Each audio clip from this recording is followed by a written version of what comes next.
They backed Adolf Hitler. They backed Franklin Delano Roosevelt. And they are backing right now Barack Obama. The banking cartel had established a beachhead in 1913 through the Federal Reserve Act. In 1947, they set up a parallel shadow government through the National Security Act. From 47 on, the national security state began the long process of absorbing federal and state bureaucracies, while at the same time undermining the constitutional power of Congress and dominating the executive branch. By controlling the issuance of currency and credit, the private Federal Reserve was able to buy up most of the Fortune 500. And if a company wouldn't sell, the bankers would unleash federal regulators to run them out of business. Private central banks in Europe, the United States, and England took taxpayer money and loaned it at over 30% interest to third world nations. The bankers would then bribe the leaders of those countries not to pay back the loans. Their third world puppets would sign agreements stating that when the country defaulted, the banks would be given all the natural resources and infrastructure of the once sovereign lands. But worst of all, the countries would pledge future taxes paid by the people in perpetuity as profit to the private banks. By the year 2000, there were few nations that had not fallen to the designs of the money power. The globalists were now ready to start their final phase of world government takeover, the destruction of the Western nations' economies. To carry out their final takeover, they first removed banking regulations like the Glass-Steagall Act in the late 1990s. This allowed their front companies to issue unlimited credit to the world and to set up colossal Ponzi schemes, the likes of which the world had never seen. The scams were advertised by the controlled corporate media as completely legitimate. Because of the fantastic returns, private investors, corporations, state and local governments invested heavily. They had taken the bait, hook, line, and sinker. To destroy confidence, in late 2007, the bankers themselves began to badmouth the scams they had created. Next, the central bankers cut off the tsunami of fiat money that they had been using to pump up the bubble. When Congress and the public refused to write the finance oligarchs a blank check, the bankers began to engage in financial terrorism.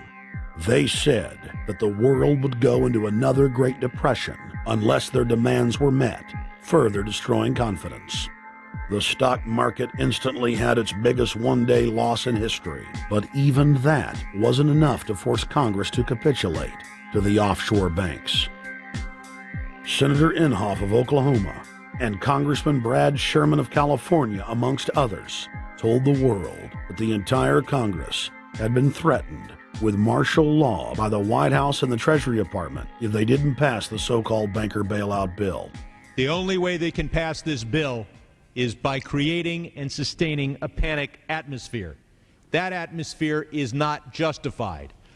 Many of us were told in private conversations that if we voted against this bill on Monday, that the sky would fall, the market would drop 2,000 or 3,000 points the first day, another couple thousand the second day, and a few members were even told that there would be martial law in America if we voted no. That's what I call fear-mongering. Unjustified. The final version of the bill was kept secret from the Congress until minutes before the vote on October 3, 2008. The Federal Reserve had promised total transparency, that every dime would be accounted for. To Democrats and Republicans who've opposed this plan, I say, step up to the plate. Let's do what's right for the country at this time, because the time to act is now, to prevent the possibility of a crisis turning into a catastrophe.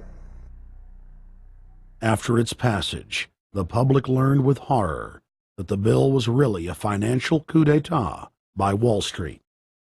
The bill didn't just give $700 billion to the banks. It was a blank check.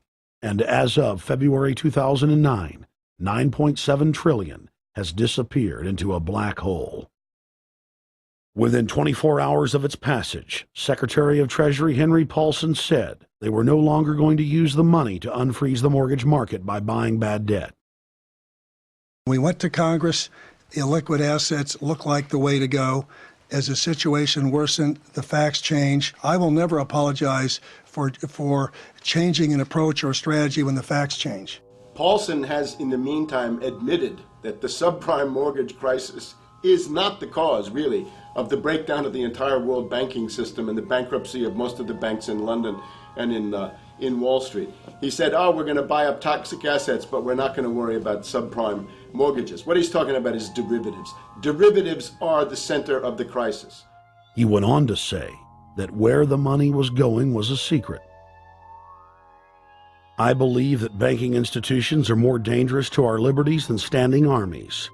If the American people ever allow private banks to control the issuance of their currency, first by inflation, then by deflation, the banks and corporations that will grow up around the banks will deprive the people of all property until their children wake up homeless on the continent their fathers conquered. The issuing power should be taken from the banks and restored to the people, to whom it properly belongs. Thomas Jefferson, 3rd President of the United States. Secretary Paulson came in with the Vice President and Fed Chairman Bernanke and made all these assurances that there was absolutely a critical, immediate need to get rid of the corrosive derivative products, all the different names for this, ubiquitous, sub-S retraded credit default swap, blah, blah, blah, blah. Okay, but they talked about them as though they knew what the hell they were. You got the money and you immediately said, what items, what auction? Now, the Treasury just basically cut that out of the bill.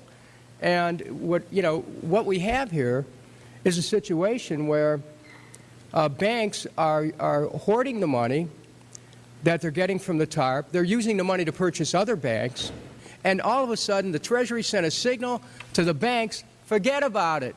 We're going to give you the money that you want, and you do what you want with it. Unless you direct it specifically, it's not going to happen. I don't think anyone questions, Mr. Kashkari, that you're working hard.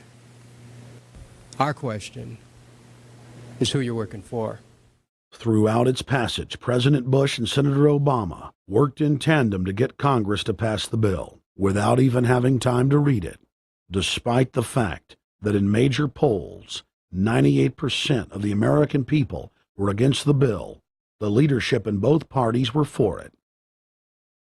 And I really want to commend Barack Obama, because as we were involved in the this and that and different provisions of the bill to persuade people, he really gave them confidence that this was the right decision for the American people, even though it wasn't, in our view, a great bill for them to vote on. I want to take a particular moment to also thank the individual who's not here, and that is Barack Obama, who made numerous calls not only to all of us, but to members of our caucus, and helped us gather the votes on the Democratic side to pass this legislation.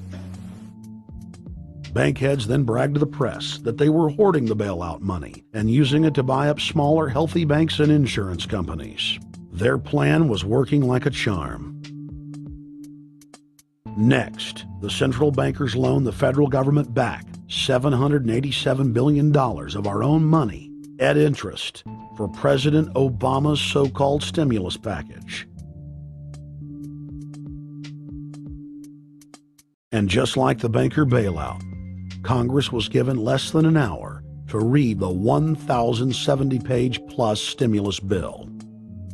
Barack Obama, who had pledged on the campaign trail to wait 5 days before a bill could be voted on so that the Congress and the people could have a chance to read it, said that the stimulus was too important and it had to be passed before anybody could see it or read it, or the crisis would turn into a catastrophe. Doing little or nothing at all will result in even greater deficit.